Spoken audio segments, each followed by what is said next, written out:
Shalom saudara, luar biasa. Saya percaya saudara pasti diberkati. Amin. Dimanapun kita berada, Tuhan selalu menyertai yang berkati. Masing di Manado, tepatnya di mana Pak Iskia? Daerah Tomohon, Danau Linau. Daerah Tomohon, Danau Linau. Linau. Oh, luar biasa. Saudara, di tempat ini kita percaya juga ada kuasa Tuhan, juga ada kemuliaan Tuhan, juga kita akan diberkati. Amin. Dengan kepala sebelum kita menikmati firman Tuhan. Terima kasih Bapak, kesempatan kau berikan buat setiap kami untuk kami boleh mendalami dimanapun kami berada. Tuhan, kami akan selalu ingat akan firman-Mu. Kami butuh firman-Mu berbicara kepada setiap kami. Lawatan-Mu Bapak kami butuhkan. Sampaikan isi hati-Mu, dalam nama Yesus kami siapkan hati kami. Semua yang siap diberkati sama-sama katakan amin. Buka bersama dengan saya firman-Nya, diambil daripada Ibrani 6 ayat 19. Ibrani 6 ayat 19. Saudara bisa menemukan ayat ini, Ibrani 6 ayat 19. Luar biasa. Firman-Nya berkata, pengharapan itu adalah sauh yang kuat dan aman bagi jiwa kita yang telah dilabuhkan sampai ke belakang tabir. Luar biasa. Saudara, pengharapan itu adalah sauh yang kuat dan aman bagi jiwa kita. Saudara, pengharapan. Hidup tanpa pengharapan, kita tidak bisa hidup. Kalau kita tidak punya impian, kalau kita tidak punya tujuan, kita hidup. Kita mati selagi kita masih hidup. Saya ingat, waktu saya kecil, orang tua saya dari etnis Chinese, orang tua saya selalu nanya, nanti kalau besar mau jadi apa, nanti kalau besar sudah menjadi apa. Saya juga, saudara juga mungkin pernah ditanya hal seperti itu oleh orang tua. Ada yang mau jadi presiden, ada yang mau jadi polisi, ada yang menjadi orang kaya, ada yang menjadi pengusaha. Saya ingat dengan satu cerita. Suami istri dengan satu anak yang di bawah 12 tahun pergi jalan-jalan, kemudian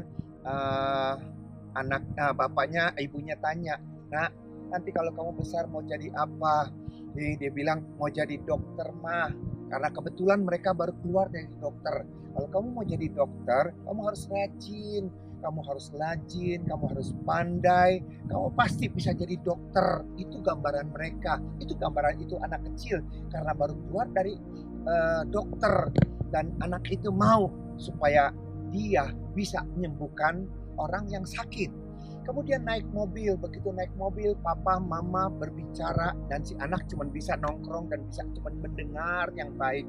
Mamanya berkata, "Pak, kita beli mobil, Pak. Pak, kita perlu mobil yang baru, Pak. Tapi gimana ya, Pak? Ini mobil yang seperti yang ini gimana, Pak? Kalau kita bisa ganti, ya udah ganti saja." Kenapa? Bagaimana, Pak, gantinya? "Kamu tidak usah takut, Papa punya, Papa sanggup." Ya, itu. Jadi percakapan mereka untuk ganti mobil, percakapan mereka untuk membeli mobil yang luar biasa. Sesudah mereka berbicara seperti itu, anaknya berkata gini, "Pak, aku nggak mau jadi dokter, Pak. Kenapa? Aku mau jadi kayak Papa aja, seorang pengusaha." Kenapa? Kalau pengusaha kan banyak uang, Pak. Kalau mau beli mobil, mau beli rumah, udah kita beli aja. Kenapa? Pengusaha kaya. Nah, itu yang terjadi.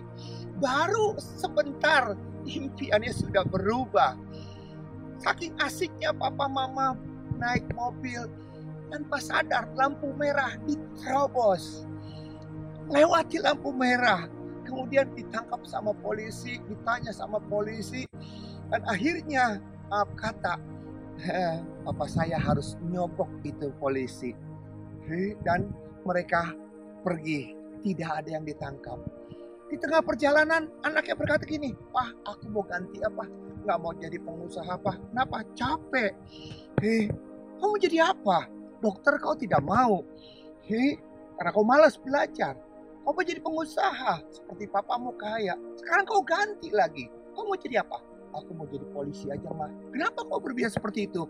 "Iya, papa kerja capek-capek." "Papa kerja capek-capek baru dapat uang. Enak jadi polisi, nggak usah kerja, dapat uang, mah." Seperti itu. Karena dia masih labil. Tapi satu hal, setiap kita harus ada impian. Setiap kita harus punya pengharapan. Gantungkan harapanmu setinggi mungkin. Karena kita tahu Tuhan pasti memberkati. Dan Tuhan mau melihat seberapa jauh kita meresponi. Apakah kita mau punya pengharapan atau kita putus asa atau kita berkata udah nge-flow aja lah. Ikuti Tuhan mau bawa kita kemana. Saudara, jangan hidup apatis, jangan hidup seperti itu. Kita harus maju. Kita harus punya pengharapan. Karena Tuhan mau saudara dan saya diberkati. Amin. Kita lihat pengharapan ada. Apa yang ada menyertai. Oke, kita lihat. Kita buka firman Tuhan. Firmannya dari 2 Raja-Raja 7 ayat 3 sampai dengan 4. 2 Raja-Raja 7 ayat 3 sampai dengan 4. Kita diberkati dengan 2 Raja-Raja 7 ayat 3 sampai dengan 4. Baik sekian. Ya. Saudara, kalau Pak Reynold, saudara tugasnya adalah ngerekam. Jadi kalau saudara melihat rekaman ini, ingat itu adalah karya daripada Pak Reynold. Amin. Ya haleluya. 2 Raja-Raja 7 ayat 3 sampai dengan 4. 2 Raja-Raja 7 ayat 3 sampai dengan 4. Ada 4 orang yang sakit kusta. Ada di depan pintu gerbang. Berkatalah yang seorang kepada yang lain, mengapakah kita duduk-duduk di sini sampai mati? Jika kita berkata, baiklah kita masuk ke kota. Padahal dalam kota ada kelaparan. Kita akan mati di sana. Dan jika kita tinggal di sini, kita akan mati juga. Jadi sekarang, marilah kita menyeberang ke perkemahan musuh, ke perkemahan tentara Aram.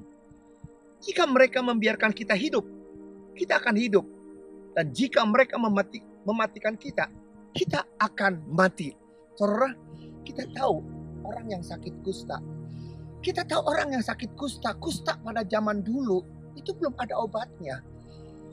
Orang yang sakit kusta adalah orang yang sudah divonis mati selagi dia masih hidup. Orang yang sakit kusta tidak boleh ada di dalam kota. Orang yang sakit kusta tinggalnya di pinggir-pinggir, di luar daripada kota.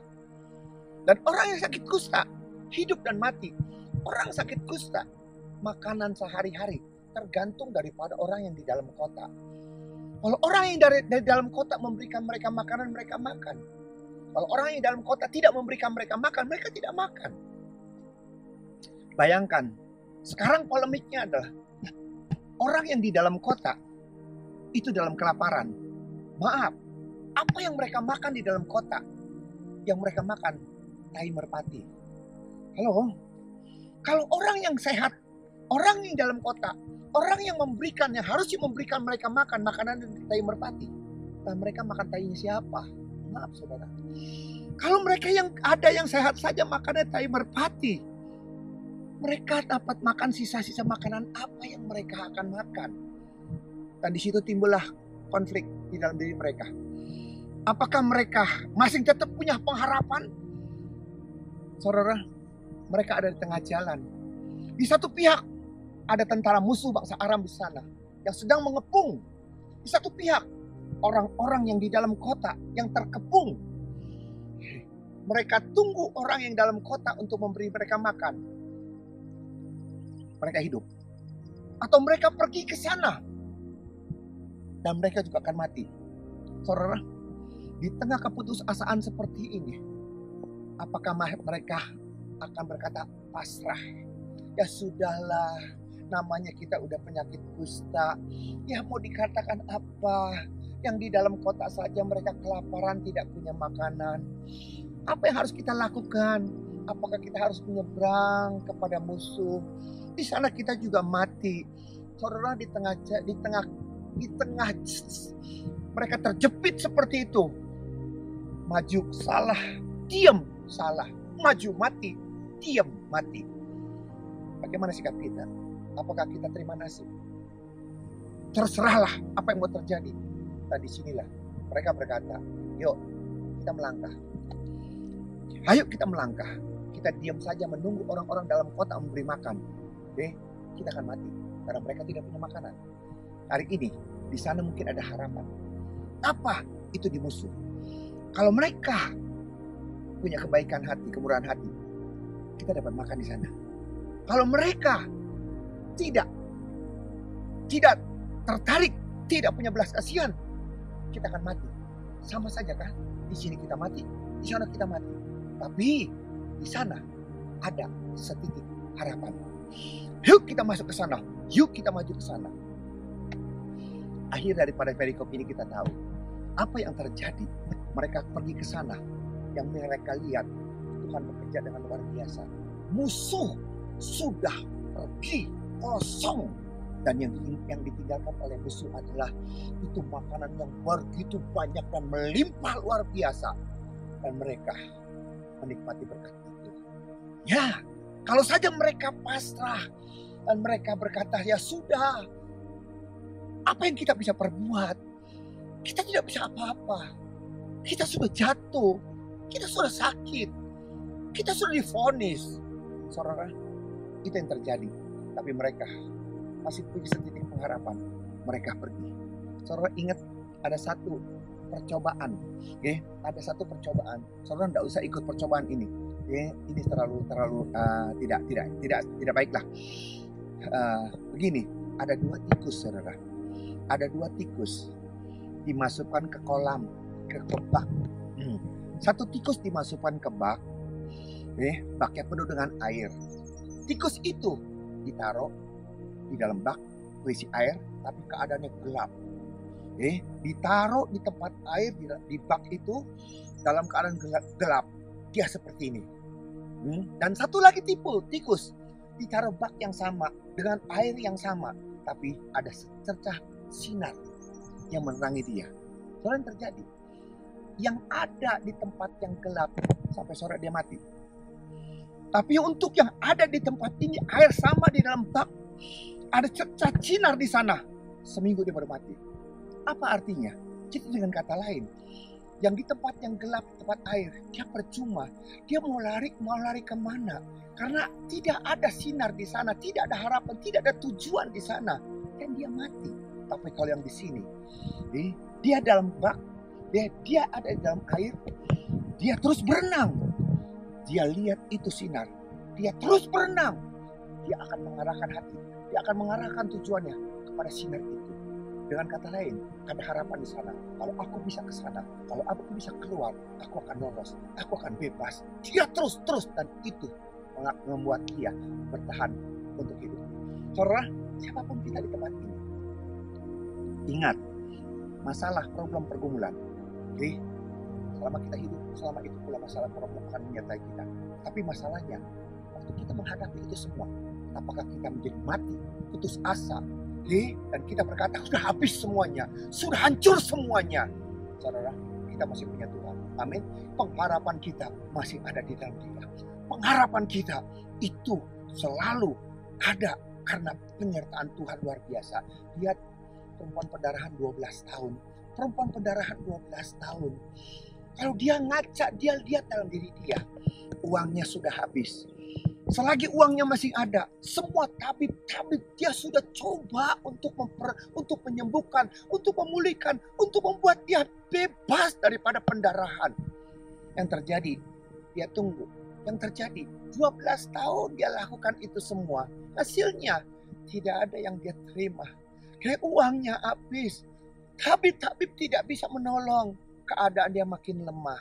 Tapi di tengah pengharapan yang sudah hancur seperti itu, di tengah kekecewaan, di tengah sakit penyakitnya dia mendengar apa yang dilakukan oleh Tuhan Yesus. Dia mendengar bagaimana orang buta, dia mendengar bagaimana orang tuli, dia mendengar orang lumpuh, dia mendengar orang mati bangkit.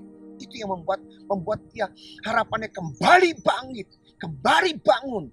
Sehingga satu statement yang luar biasa, yang tidak pernah dan tidak ada ayatnya. Asal ku jamah saja jubahnya, asal ku jamah saja jubahnya, aku akan sembuh. Saudara, itu yang terjadi. Itu ada harapan seperti itu yang ada dalam perempuan itu. Itu bukan datang dari luar. Itu bukan datang berkata pergi ke sana, doakan, pergi ke sana. Tidak, tapi dari hati dia yang paling dalam. Itu ada hal yang luar biasa. Sehingga dia berkata asalku jamah. Itu yang membuat dia bisa tampil. Dan itu yang membuat dia disembuhkan. Oleh karena itu saudara, Jangan sampai masalah problem pergumulan kita membuat kita depresi, membuat kita di sini hancur dan membuat kita berkata, udah habis semuanya. Ingat, tengok ke atas. Selama Tuhan masih megang otoritas, selama Tuhan megang kekuasaan, bagi Tuhan tidak ada yang mustahil. Sudah hancur Pak, sudah habis-habisan Pak, sudah dilelang Pak, dokter sudah vonis Pak. Apapun kata dokter, apapun kata manusia, percayalah. Kita percaya bukan karena apa yang kita lihat. Kita percaya bukan apa yang kita dengar daripada orang-orang dunia. Tapi kita percaya karena janji firman Tuhan, itu yang kita pegang. Jangan sampai harapanmu sirna oleh karena keadaanmu. Percayalah, Tuhan mengasihi saudara dan saya. Tundukkan kepala kita berdoa. Terima kasih Bapak. Seringkali kami kecewa karena kami melihat keadaan.